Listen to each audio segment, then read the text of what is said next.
Hello. Well, we have our attendees and we're being recorded, so that's great. We'll be able to share this on our page at a later date. So welcome, everyone. We are so excited today to be celebrating 1 year of Red Talks.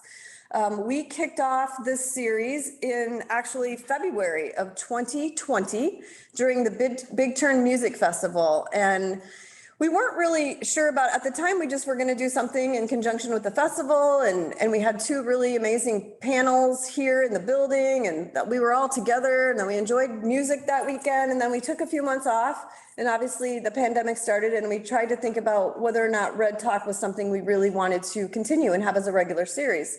So we kicked it off in May of 2020. And Red Talk stands for Reinvention, Entrepreneurship, and Determination. And what we've tried to do is highlight stories of businesses, entrepreneurs in the region that have a relationship either to Red Wing or Red Wing Ignites. And then we elevate their stories. We want to hear how they got from the very beginning to this moment when we're having the conversation with them, what makes them successful, how they interact with their community, and just learn a little bit more about their challenges and their successes. And it's been really, really fun. And so these folks that are in the room today have been part of our Red Talk panel in the past year. Terry will be on in June, but the rest of them have recordings saved to our YouTube channel, and you maybe have heard them speak before. So we're really excited to have a mixture of a whole range of businesses, and we'll be hearing more from them today. So welcome each of you. We're going to go around and I'm going to have you tell us who you are, and if you'll do just kind of the short Cliff Note version of your business. And we'll start with you, Emily. Okay. Hi, I'm Emily Knudsen, and I am the co-owner of Pleasant Grove Pizza Farm in Muskegon, Minnesota. We turned our hobby farm into a pizza farm, and we invite folks to come in and dine. We make wood-fired brick oven pizzas, homemade. Awesome. Don't be jealous. We don't have any pizza in the room. And Susan. Hi, I'm Susan Langer. I'm founder and CEO of the company Live, Give, Save, and product SAVE. SAVE stands for Sharing Purpose and Value Every Day. It's a financial app that combines all of the things that you probably know about Mint, Acorns, Digit into one app. And so we want to help people better manage their finances so that they can realize financial wellness and inspire good. Thank you. And Terry? I'm Terry Cook with Norwex. Norwex is a brand of non-toxic cleaning supplies for personal care and in your home. Our mission is to radically reduce the use of chemicals in our homes. I've been doing that for 15 years here in Red Wing. And I have a large group of people throughout North America that work with me.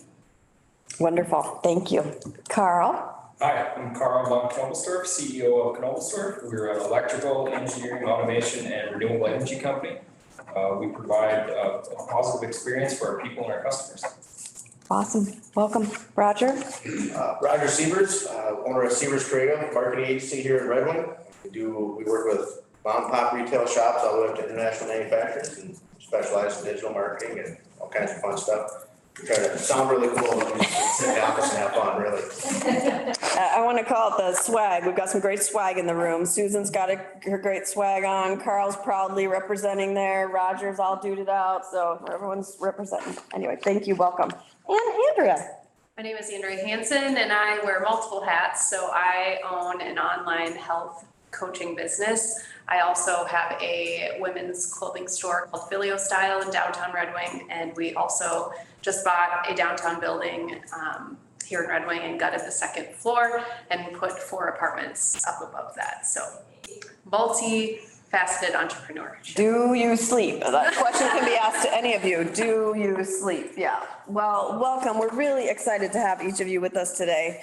So you have been through quite a year in various ways. And so now we're looking forward. We're excited about the future. We're here physically together.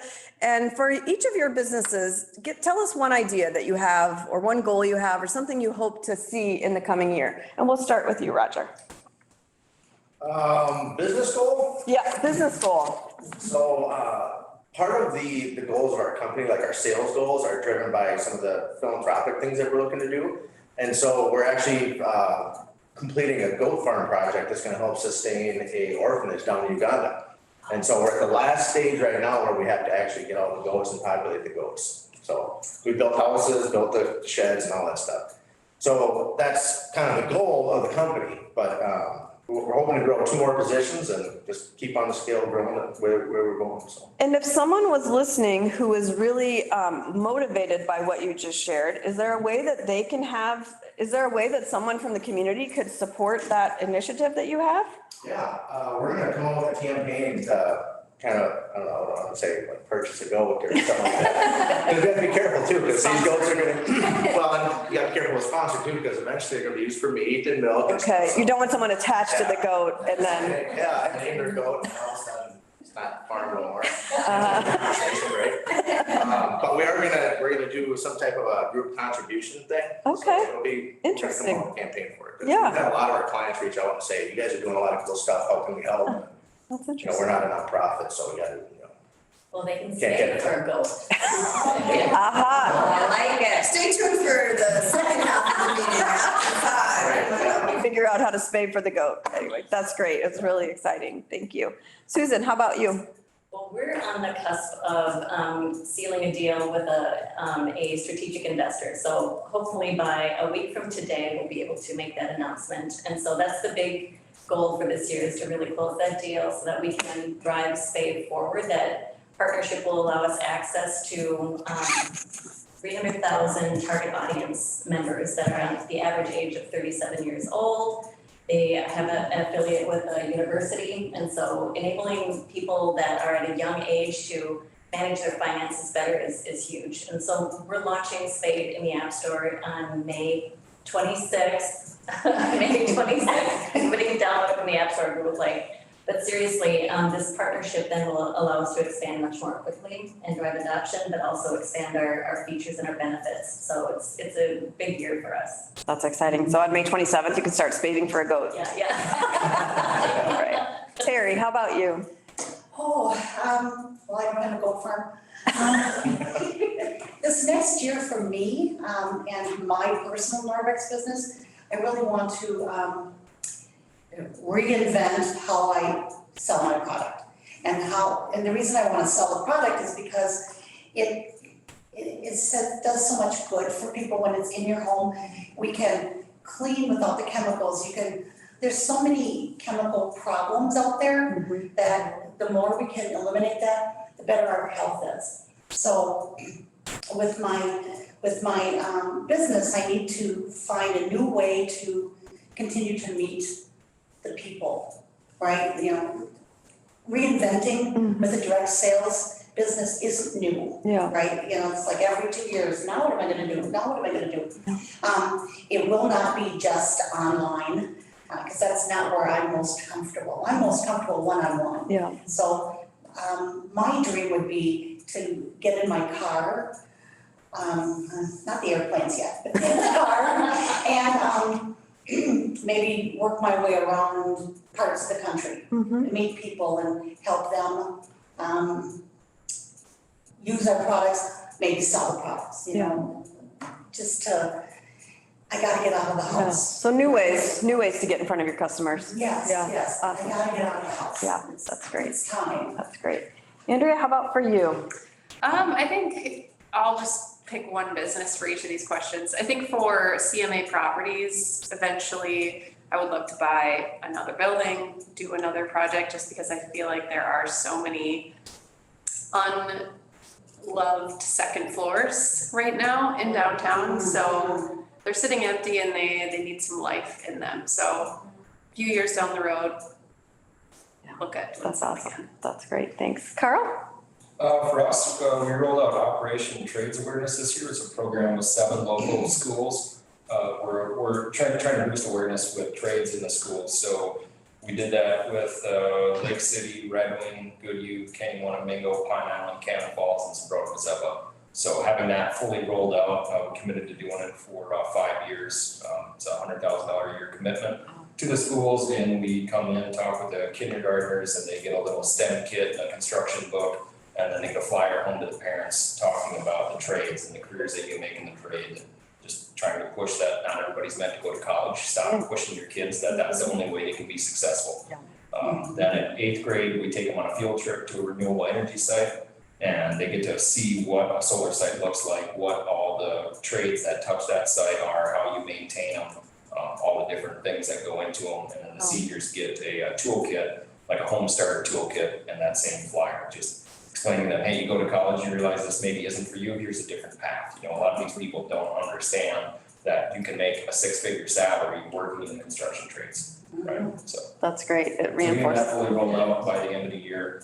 We started delivering toolkits this spring, so the class of 21, for all those 7 schools will get their toolkits. It's about 500 kids per class, so it's 1,500 kids a year in the local community that are getting, and their parents getting educated on the trades and all the great careers that Awesome. are involved. So did you have to add staff to manage that in-house or how? So yeah, it started, you know, we're always looking at what can we do Yeah. to give back to the local communities that we're working in, and it started as a brainstorm session at our company, talking about what can we do and what is gonna provide the most impact, right? And I was brainstorming between Megan and myself, and I remember 5, 6, 10 other people Yeah. in the company.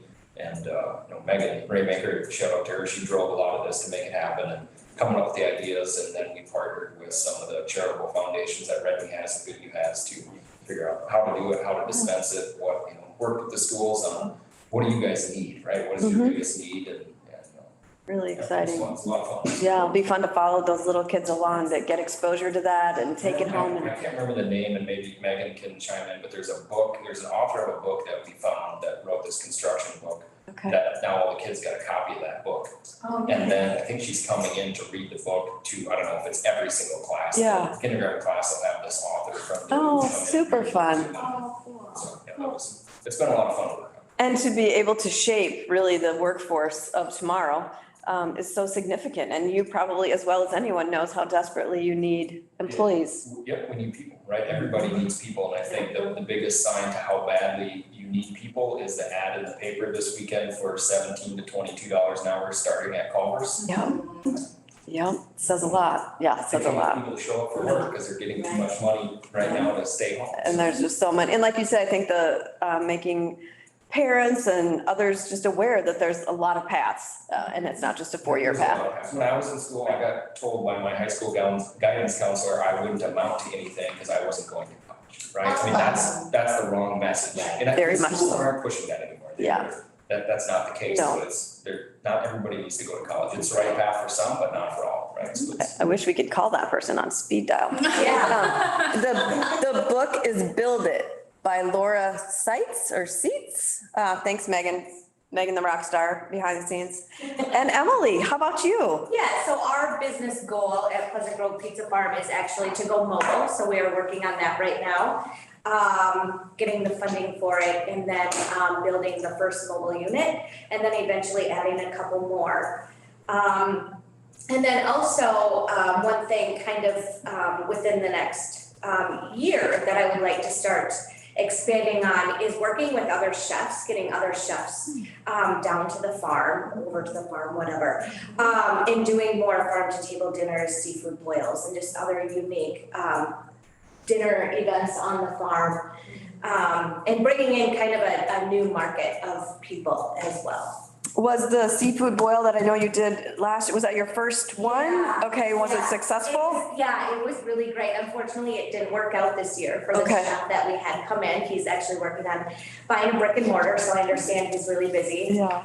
Getting his own restaurant up and going. But it was a really great time. We brought in a jazz band. That was really fun, a live jazz band, and that was delicious. That's nice. Like, That's yeah. nice. Yeah, more of those fun special events. That'd be a Yeah. great addition. Yep. Yep. And then we'll need to get a bus and all go. I know. Yeah, maybe that's on the list too. Yeah. Buy a bus. What, with the mobile option now, are you looking at staying real localized with that or Yeah, out no, further? definitely coming out further, coming to Red Wing for events, going Okay. to cities, Mankato, Rochester, anywhere in between. Yeah, that's awesome. So, yeah. We're already excited. Okay, what keeps you guys up at night from a business perspective? And for all of you that sleep through the night, good job.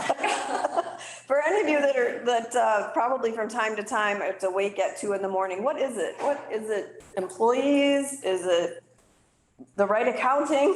Is it, you know, what the mobile truck should do? What is it that keeps you awake? Anyone that would like to go first? And you may not all have an answer for this. I think it's making the right decision financially, like, do we go in to get this mobile unit because it is a lot of money and is it gonna be worth it? And then it goes into, are we gonna have enough staff? Can we find enough people to work both the farm, because the farm will be open, as well as the mobile unit too? And then as you grow mobile units, again, are we going to be able to find enough staff to cover all these positions? Yeah, so definitely for us, it's staffing. Yep, that darn money always comes up. Anyone? And I think also kind of like how to always evolve, right? Like how do we keep the farm like new and fun and interesting and to get people to come back, Mhm. you know? That's super, it's all those details that are all hanging out there all the time, you know, okay, did I do this, did I do that, oh my gosh, I gotta remember to do this. I mean, I keep a pad of paper next to my bed so that I can just like, when I get up in the morning, like, what is this hieroglyphics that I was trying to write? But then at the same time, you wanna have your strategic planning too, and I'll have an idea, oh my gosh, you know, but you can't, it just doesn't stay up there, so my husband will rub my head sometimes just to like, you know, put me to sleep.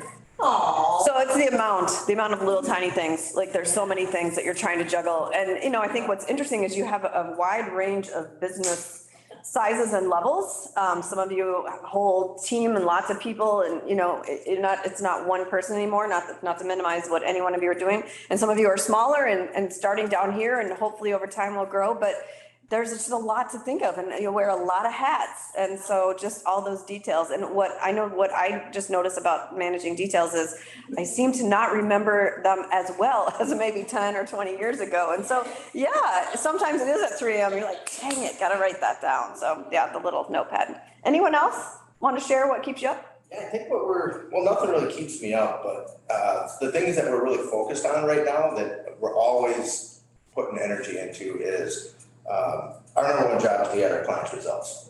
You know, we do business on a handshake. We don't have long-term marketing contracts. So every month we have to bring results, and if we don't, they fire us, and that's our contract. Right? And so in the digital marketing space, you've always got to be 6 months ahead. You got to be preparing your clients to adapt their clients for what's going to be, 6 months down the road. And like right now, we're getting more and more data into the ad servers that we use from connected TVs. And so what people are watching, where they're located, it's obviously hooked up to a Wi-Fi signal. So, we can connect that Wi-Fi signal to other devices that are on the same Wi-Fi signal. So you get an ad for, let's say, a haunted house on your smartphone, because you're on the Wi-Fi. When you sit back, turn on your TV, and all of a sudden there's a connected TV commercial for a haunted house. And so all that stuff's like right on the forefront. And so our job is always making sure that we're not leaving our clients left in the dust. Because if they're left in the dust, we're left in the dust. Could you have imagined not that many years ago when you were working at the Republican Eagle doing what you were doing, which was innovative at the time? Could you have imagined what you're just describing right I've now? been asking for it for 3 years. I've been pushing on an ad server on their forehead like this. And we're not talking a small ad server, it's the Trade Desk. I mean, they're probably one of the biggest ones that's out there. It's like, who'd have thought that it would follow you along, that literally any of you that have ever shopped for black shoes, that every time you turn on any device, they're like, oh, and there they are. And then you might as well say like, well, then I must be supposed to have them because there they are again, sold. Well, it's 3 or 4 years ago, Yeah. Google started working on predictive search results. Because keep in mind, Google has Fitbit, they have financial transactions, they have search history, they have your email, so they have buying, every level of behavior all integrated in their system. They don't talk together, But at the end of the day, they got into predictive search results. So, if you go to the same trip every single year in the middle of February, you're gonna start seeing stuff in January when you start searching and saying, hey, you might think about a new swimsuit or whatever. Crazy. That's crazy. So, Anyone else? Anyone else have not sleeping? You're all good. Nice. That's awesome. No worries. What inspires you as a person, as a human, as a business owner? What's something that really gets you guys fired up, motivated, work related or not? Whoever wants to go first. I can go. Potential in people. think that's the most inspiring thing is the potential that you can see in others, especially when it's maybe potential that's untapped, Yeah. right? Or others didn't see it in them, especially the kids. You know, that's a lot of fun, watching people grow and coaching people and moving around the organization to find the best spot for them. And you're in such an amazing and unique position because of all the people that you have inside your company. And so what's an exciting position to be in, you know, that you find people, you maybe recruit raw talent and can, you know, fine tune where they need to be. But what a gift. I mean, that's an amazing gift to be an employer in the region and be able to do that for folks.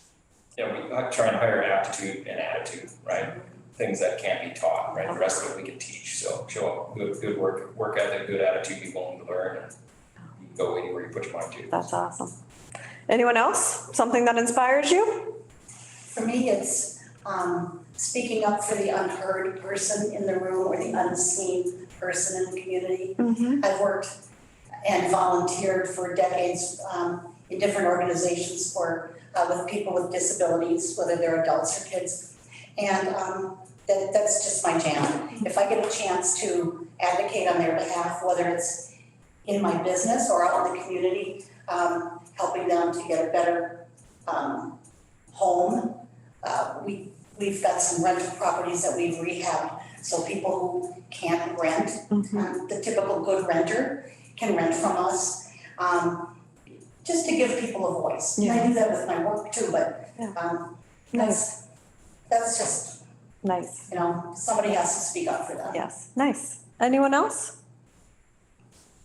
Inspiring? Well, we just Inspires finished some you? research, and so it was interviews with consumers and then with nonprofit leaders. And it was so much fun to see what they think about giving and how they incorporate giving within their full financial considerations, and they don't see giving as part of their financial makeup because it's been separate for so long. So we see that as an opportunity though, because it is. I mean, they use their income, right, to give.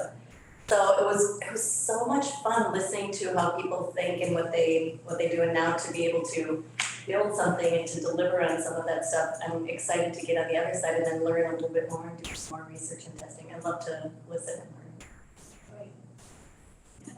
Emily, Andrea, anything you want to share? I would say anytime I can inspire somebody to do something they think is difficult, and step out of their comfort zone in any realm, that lights me up. Whether that's, you know, going for a run when they didn't think they could, or starting a business, or just even thinking about becoming a business owner and picking my brain over a cup of coffee, that just lights me up to empower other people to do hard things. Just think of the people that you just inspired to go into an old building and knock it down and rebuild it. Hopefully, we need more of it. Absolutely, yeah, really, really amazing. So I have a great group of friends, girlfriends that inspire me, and some of them have been friends since, you know, grade school. So they're all very motivating and very supportive of our business.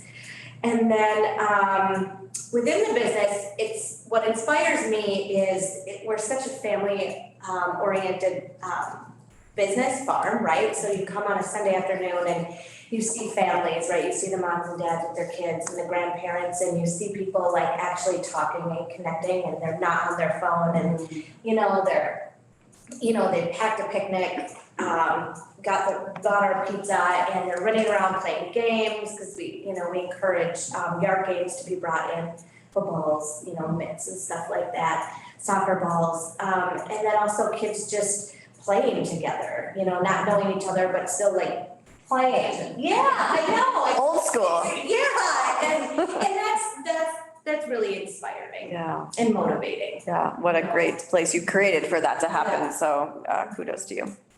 Okay, so what is unique about, you all have very different businesses, but what makes your business different from other marketing businesses? Or what makes your business, Carl, different from other people with megawatts? Right word, is it? You know what I mean. Anyway, what makes what each of you do different from others in your field that are doing similar work? Whoever would like to start. I'll start. When I was researching this, I discovered that nobody was looking at, when they were analyzing financial management and financial wellness, they call it financial wellness, I'm sure everybody's heard about that. Nobody was looking at giving. Well, no surprise, because people don't think of it as incorporating into it, but why not? And so we saw an opportunity where we could actually help people look at their full financial picture and help them tap into the things that they're passionate about and what they want to do, and have them realize the impact that they're making in the world by putting it in the palm of their hand. And so if we can put all of their finances, which is what tells us what is important to us, our priorities is where we spend our money, right? And if we can help them discover that on their own and give them nudges on how to make improvements, without being critical, but being positive and affirming and nourishing, then we've succeeded, so. That's awesome. And having known about the journey of your business for many, many years, it fascinated me then, and it still does, that there's a lot of people out there doing bits and pieces. But Spave is doing all of it together, and so we can't wait to see what's next. So really exciting. Anyone else? What makes you different in your line of work from your competitors? A couple things. Then one of my mentors, he's a professor of international marketing over at St. Olaf. And I had him come in and pick our business model apart. He said, tear it apart and build it back up. Tell me what you think. And he said he found it extremely interesting and unique the way that we structured our sales process. So we talked about some of the giving, some of the projects that we're doing and stuff like that. That's what we set as our company goals. We want to do X number of giving each year. But to get there, here's your sales goals. That's what we're gonna need to do to get there. And so, so that entire structure kind of flips normal profit-based sales on its head. But then I think the thing that separates us from other marketing agencies is we're really focused on a relationship and not a transaction. You know, we don't have contracts unless our companies request one. So yeah, I think that's one of the things that people find really interesting. A lot of times when you come to a marketing agency, you're like, okay, how long do we have to sign up for? Yeah. And when you say, there's no contracts, if we don't do what we say we're gonna do, you can fire us. And they're like, oh, really? Okay, let's work together, you know, so. Yeah, having watched Seavers Creative from when you were first meeting here and you were still doing your day hustle and this was fitting in on the side, I have to say that we work with a lot of different kinds of businesses at Ignite, and it's really great that there really isn't any kind of business that we can't refer. It doesn't mean that you guys will decide that that's the best relationship for you two moving forward, but you know, it's no one's too small, no one's too big. It's not something, you know, standoffish where a small business would feel intimidated by your services or your package, you know, deal that you offer. So anyway, I just think it's very welcoming and it fits, and especially in this community. I know this isn't your businesses aren't just here, but it's very approachable, and I think it works for so many kinds of businesses. So it's been fun to see them work with you guys. Yeah. Others? Carl? Our people, hands down, I mean, that's what sets us apart is our people. We got the best people in the industry, and I think we all get behind the why, what we do, right? It's not, that's a Simon Sinek line that the what you do isn't important, the why behind what you do is what's really important. And if you all believe in that why and your customers believe in that why, you're gonna have a successful team, which goes right along with what you were saying, right? What you do isn't really important, it's the why behind you're doing it. Hey, we wanna get to this goal, we can't get there unless we get this much business, so that's a In a compelling story. It's a really cool way to build a team too. Yep. Everybody's in it. In a company that size, how do you keep people feeling they're connected and moving towards kind of one goal? You know, you got people out in the field, you got people all over, some in an office, some not in office, but what do you guys do to keep people feeling connected? It's a never ending Yeah. problem, but also it's not even a problem. It's a lot of fun, right? Because you know that it's trying to keep people connected is hard, especially this last year, right? All the different ways of, you know, oh, let's have a go-to meeting happy hour, right? That was only fun for Wasn't fun for real long, was it? No, yeah, in a hurry. So we can tell some, this Friday, we're doing our first like company team building event again. That we haven't got to do that for over a year and a half, but we used to, do that stuff 3 times a year, right? So it's all the little subcultures inside the company, and it's just constant explaining the messages behind why we're doing what we're doing, and we like to have fun. Yeah. So we talk a lot about if you're not having fun in what you're doing it wrong. So change Perfect. how you're doing it and what you're doing so you can have some fun, because life's too short not to have fun. Agreed. Very good. Thanks for that.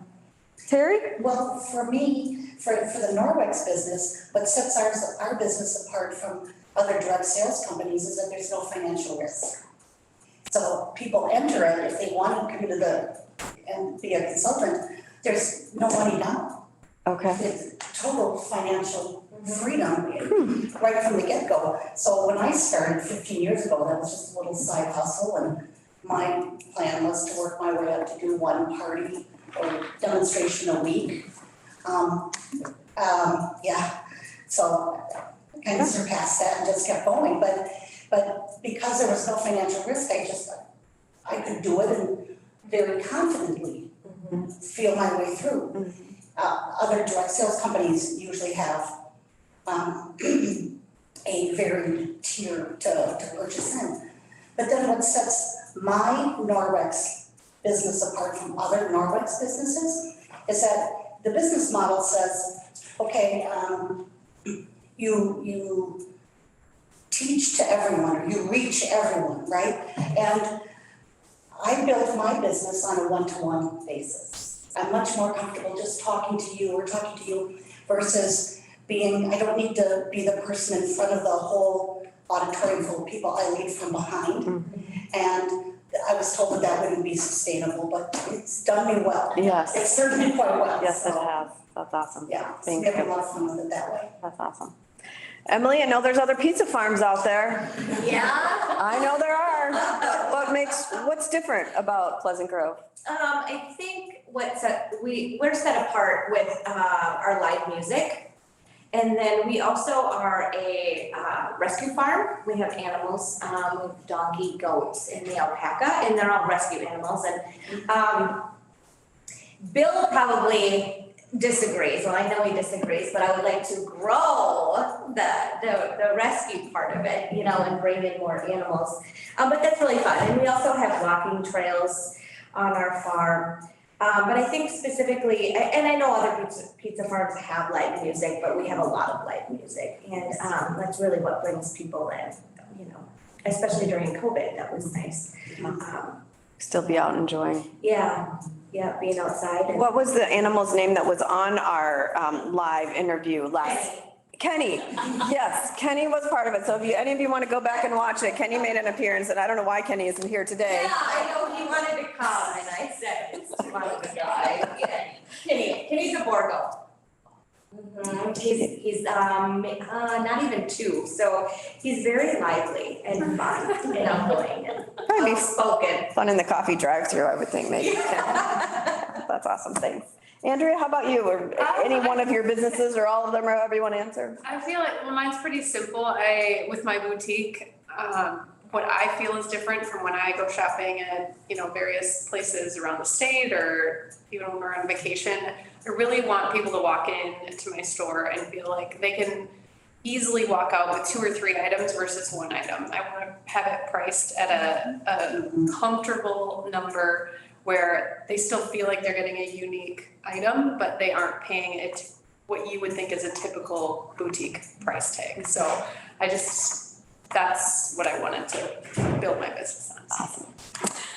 So we agree that we all have been through something the last year. So we're gonna, and people are tired of thinking about it and talking about it. We're gonna ask a COVID question because I think it's really important, and I think we all learned a lot in different ways. So the question, which actually was suggested by Susan, thank you, it was a really good one. What was the most unexpected but welcoming aspect that came from the pandemic, really related to your business? How did it challenge you to think differently about your business? How did it make you stronger? In whatever context, your business and COVID, anyone that wants to go first. So surprisingly, we did amazing. Like we obviously didn't know what was gonna happen, right, with dining, but we are completely outside dining. And so our sales skyrocketed and we were not expecting that. So staffing wise, we weren't expecting it. We had to find more people, but all just that's a really good problem, right? It benefited us, which surprised us. Yeah. People were looking, again, to get out somewhere and do something. And then with the pizza farm, you can bring everything in, your plates, any other food, your beverages. your chairs, your table, everything. And I think that was really comforting to people, you know, not only could they go dine outside, but on a we have 50 acres and so it's spacious. And then, so you're not sitting right next to somebody, you know. We certainly heard about a whole host of industries that had a banner year last year in summer, and, you know, people bought campers and they bought boats and they went camping and they were outside and you couldn't get a camp spot. So, you know, for those businesses that it fits the model for, so it's great. And it's like you say now, you're comparing year to year and there's different factors that drove business last year. But it's great that it ended up being positive. Others, the impact? I think the biggest thing that we got out of last year was mindset. So when you get into a situation kind of like the pandemic, there's a lot of uncertainty. It's pretty easy to kind of enter into like a scarcity mindset. Like I have to hold on to what I have and be careful not to let any of it go. And we kind of determined early on that we weren't gonna do that. We were gonna have, you know, if our clients need to lower their budgets, they lower their budgets.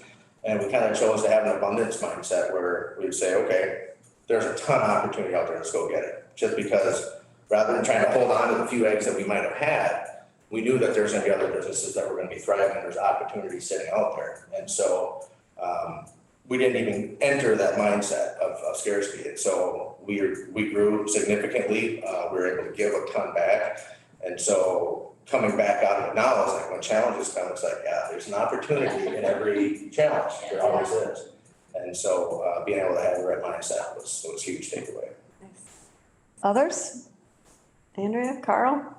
Yeah, I think it helped everybody focus on what was important, right? It's family first, making sure everybody's safe, healthy, right? Then you can worry about work and everything else. And I think that, you know, that's important. People forget about that. And there's a lot of focus on work. Oh, I gotta put in hours, and I gotta do this, and I can't go watch this football game or see my kid at school. And I think having to stay at home with your kids and put them first really helped a lot of people, you know, put priorities in line, and family comes first and work comes second. So. Great. And it just helped build the team, I think, up as well, just because you saw everybody doing that, Yeah. right? So everybody sees that and the why behind what you do. And we why you do it. collectively endured something, even, you know, there's a whole range of what that experience meant to each of us, but collectively, as a human race, we endured something. And I do think there's something to be said for that, even though those of us that are extroverts feel a little more introverted right now. We're going to step out, come out into the sunlight again, but Andrea? I would say that right there, the connection amongst the people that I employ, going through that together, we just have a tighter bond and a stronger community just within our store, so. That's awesome. Yeah. And Susan? We had kind of a confluence of things that occurred during that time. We were selected as one of 20 startups to get an innovation grant from Launch MN, which gave us permission kind of to step back and say, okay, what do we need to do? I mean, we knew what we needed to do, but that would mean that we'd have to take our app off the App Store. And that was right when COVID hit. So we didn't know what the future was going to bring. So we took it off the App Store and we used those funds then to redesign the app and do some more research, some market research on it. And it has been nothing but positive since then. And it really was the catapult of getting, or the catalyst, I should say, from Launch MN's funds that helped us to do that. Otherwise we would have had them. That's awesome. That's awesome. All right. Awesome. So what would you say to someone that's always thought about it? They're 35 and want to start a business. They're 72, they're 16 in high school, and they think, oh, that looks really fun. That looks really glamorous. It must be really fun to own a store. It must be fun to be your own boss. It must be fun to travel around. I think it'd be great to make pizza. It'd be so cool to have an app, all of that. What piece of advice would you give to someone that is pondering self-employment, the journey of entrepreneurship? Any one of you? That you just need to do it. And you will not know 90% of what you're doing, but that the best way to learn it is to just keep failing, learning from it, and do it afraid over and over and over again. I went to college. I have a master's degree. I don't use any of that anymore, and I don't regret doing that. But like you were saying earlier, it's not the only path. Like you may go to college and maybe do that work for a little bit, but it's okay to completely step in a different direction. And people will kind of look at you funny, but to just, if you have a nudge, you gotta follow it. Awesome. Yeah. Go around. Roger? So when you're like 75 or 80 and you're sitting on the porch drinking whiskey with the person that you love the most, you gotta figure out what story you wanna tell. That was a great run, or I wish I would have. And I'm in the category I'd rather, fail doing something big than just not try it. All right, whiskey drinkers. Carl? It's less important what you decide than that you decide. It's another quote, I don't remember whose book that's from, but just make decisions. Be okay with making the wrong decisions, but if you sit there and waffle on what to do, you're never gonna be successful. You gotta make a decision, own that decision, know that you might be wrong, but just make decisions and drive forward. Awesome. Terry? And when you make that decision, it's the right decision, period, right? And you're gonna, like Andrew said, just, start, just begin. You never know which direction. I have a college degree in vocational rehab and special ed, and I sew rags for a living. Okay, they're not rags, but just like Andrew said, I don't regret any of it. It's been a very cool thing. Just my biggest problem when I was younger was just to begin. So just get that nudge.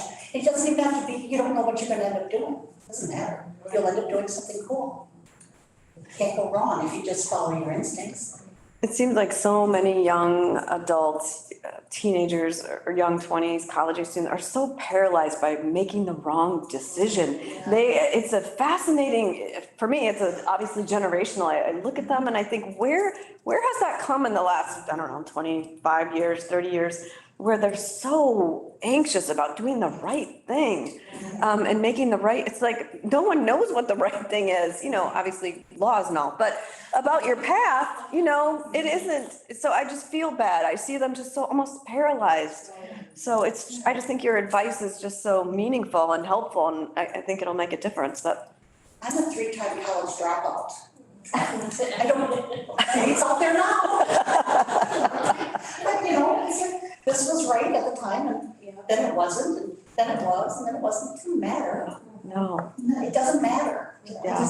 I knew this is where I needed to be then, and still with that path okay. But and how we measure success, how we're fixated on what that means for, for each of us. But I just, A lot of that comes from with people failing. They can't make a decision because they're afraid of failure, Mhm. afraid to lose. for sure. Because for a long time, we promoted that everybody's a winner. Yeah. In life, there's winners and losers, right? And that's just the earlier that people can accept that and learn that, and it's okay to fail. We fail, I fail all the time, Yeah. right? As long as you can learn from those failures Right. and not do it repeatedly, you're gonna be successful, right? So Yeah. that's a huge piece. Agreed. Susan, I don't know, if I knew if we knew then. I'm gonna be 60 this year, so it's like, wow, it's been quite a run. But I wouldn't give it up for anything. I really wouldn't give it up for anything, but I think it's about sticking with something. If you have what's in your gut, which I feel is a calling, there's no question in my mind, and my faith is like everything. I would not be alive, I don't think, if it wasn't for my faith. So I think that if you know it, if you feel it, what's your true north? What is it that rings your bell? It's been ringing your bell for a long time. You've got to do something. You have to take action and talk to people. I mean, I think if I didn't have Red Wing Ignite, and I'm not just saying this is the truth, I know I wouldn't be where I'm at, because it was really a community wrapping its arms around it, and Red Wing Ignite was trying to figure itself out at the same time. So it was a lot of fun. There might be days we still are. We're in this together. Yeah. I just want to remind those of you listening that you can certainly chat in any comments or questions, and we'll be happy to share those with the panelists. So feel free to do that. Emily, what advice would you give? So I think some advice I have is, kind of piggybacking off of her, don't be afraid to ask for help. Don't be afraid to join, organizations like Red Wing Ignite, or go to them for help, or Smith, or join a peer network, that's within, the field that you want to go into or open your business. There's so much help out there. And I think as an entrepreneur, like when we opened the pizza farm, we had no idea, we were clueless, right? Like, no, I mean, you know, Bill's a carpenter and I'm a forever college student. I finally just graduated actually this semester. Yeah. You know, so much, I got 2 degrees. So, my dad now goes, so what are you gonna do when you grow up, right? Now that you finally graduated. No, but there's so much help out there. There's so many different people and again, organizations and agencies that are there to help and help guide you, you know? And piggybacking off of that, I am so flattered when somebody reaches out and says, I want to open a boutique. Yeah. And they're like, I was afraid to reach out to you because you would think it was like competition and it's never Right. competition. We all succeed when there's more Right. business out there. And so just like, if you have a specific business type or direction you want to go, reach out to somebody who's doing that right now because they would more than likely be flattered and spill all the beans on how they do Right. it. Yep. Yeah, it is very flattering. And what I like what you said, because you probably have a variety of networks that you all belong to. And that was one of my questions. It was like, do you feel connected to the business community? How are you engaged in the business community? But you find those pockets of expertise and support, and there probably is a support group for pizza farm owners.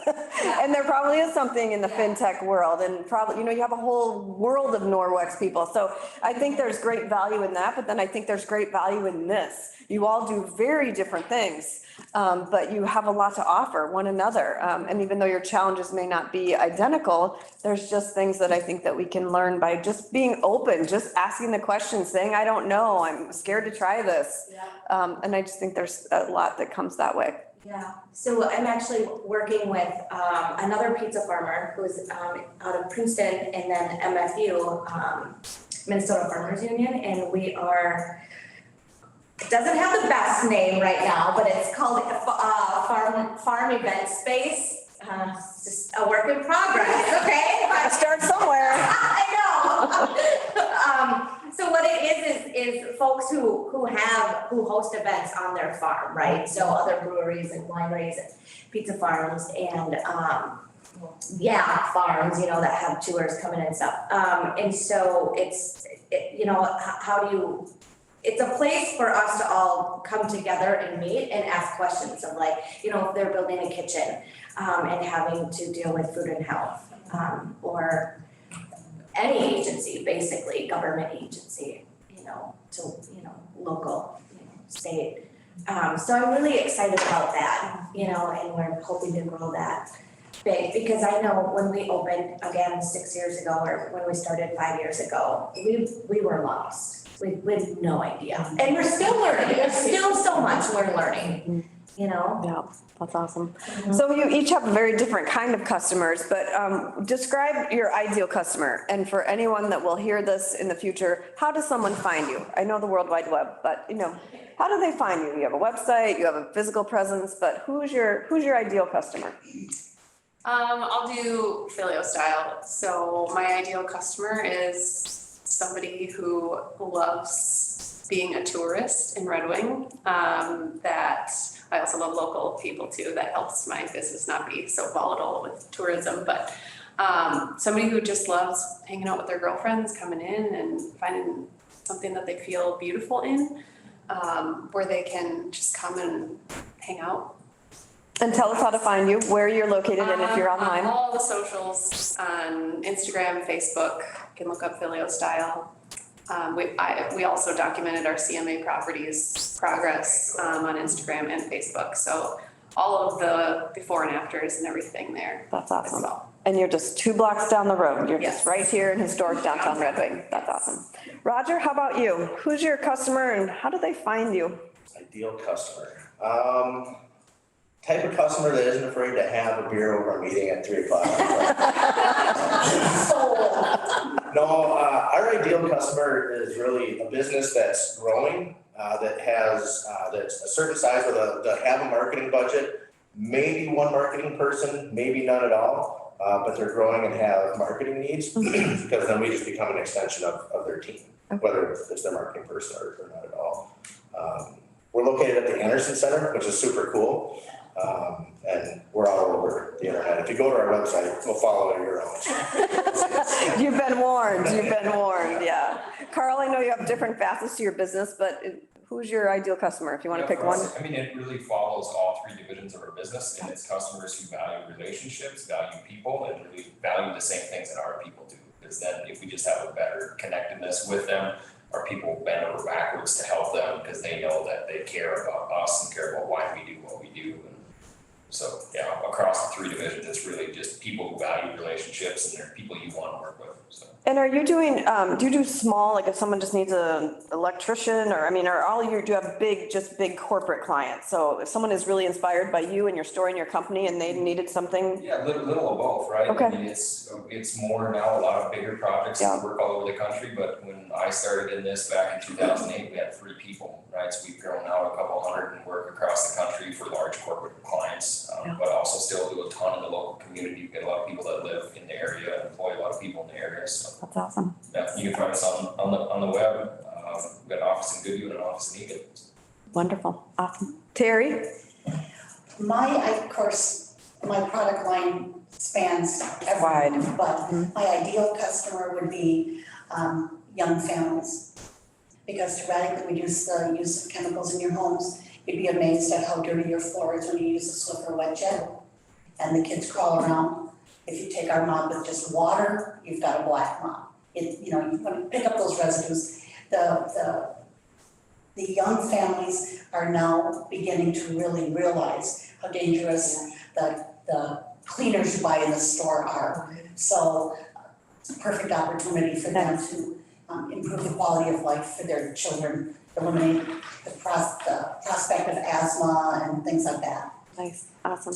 You can find me, well, technically I work out of my home, but I do have an office. Because I have product and I needed a meeting space with my team. I office out of the Lawrence Realty Building. I have a separate 2-room suite there. I don't have official office hours, so you have to, connect with me and I'll meet you there because it's Awesome. a pandemic. Wonderful, Yeah. thank you. And Susan, who is the ideal customer for Spave? So for our B2B clients or customers are nonprofits with a national footprint or a local presence. So think YMCA's or Big Brothers Big Sisters, that we want to partner with any nonprofit, and they're have the same values, shared values. For a consumer, it's really those that are looking for ways to better improve their managing of their finances. But targeting, we call her Olivia, is our persona. So Olivia is a mid-30s or a 30-something woman that is married. She's educated, she has a job, she has kids, and she knows that she should do better with managing her finances, but she just doesn't see a way forward. So we're there to help her. And to help the nonprofits generate more revenue from a new generation using new technology. Revenue from new generation. That's excellent. I'm happy to meet Olivia. And Emily? So I kind of hit on this earlier, our market, but families, young families, with little kids, and that's typically what you see along with grandparents. It's usually just like groups of families and extended families out on the farm. People who are looking to get out and experience a new way to dine, basically, and people who families that like to be outside. And then also like good pizza, homemade, handmade, pizzas with, locally sourced ingredients, and then produce from our gardens as well. That's wonderful. Well, thank you. So we're down to just the last couple of minutes. If there's anything that anyone would like to leave, impart wisdom on the audience as an entrepreneur, as a business owner, and we'll wrap it up. One thing I'm looking for ahead of product. So somebody that has done an app before, preferably, and in financial services would be great. Somebody who's passionate about helping people help others do more good, better, make their own world of difference. I'd love to talk with anyone. Probably a few of you that are looking to hire people. Yeah. Any other last words from you seasoned entrepreneurs? Yeah, this whole Red Talk has been a great experience, so thank you. You're welcome. Yeah, great job. Yeah, I was gonna second that. Thanks to Red Wing Ignite. You guys do a lot in the community, and we started here. This was kind of our first out of home office, you know, It was. years ago. Yeah, But you know, you guys do a lot here, so thank you. Thank you. Yeah, kudos. it's great. Well, on behalf of the whole team, thanks to each of you for being here and being part of this one-year panel today. And for all of you who are listening and watching, thank you. And for those of you that will be watching for hours to come, the reruns over and over, we really, really appreciate the wisdom and the sharing and the time that you each took. And each of your stories contributes a great deal to the economic vitality of this region. So thank you very much for being brave, for making mistakes, and for sharing your wisdom with everyone else. So thank you so much. Thank you. Bye, everyone.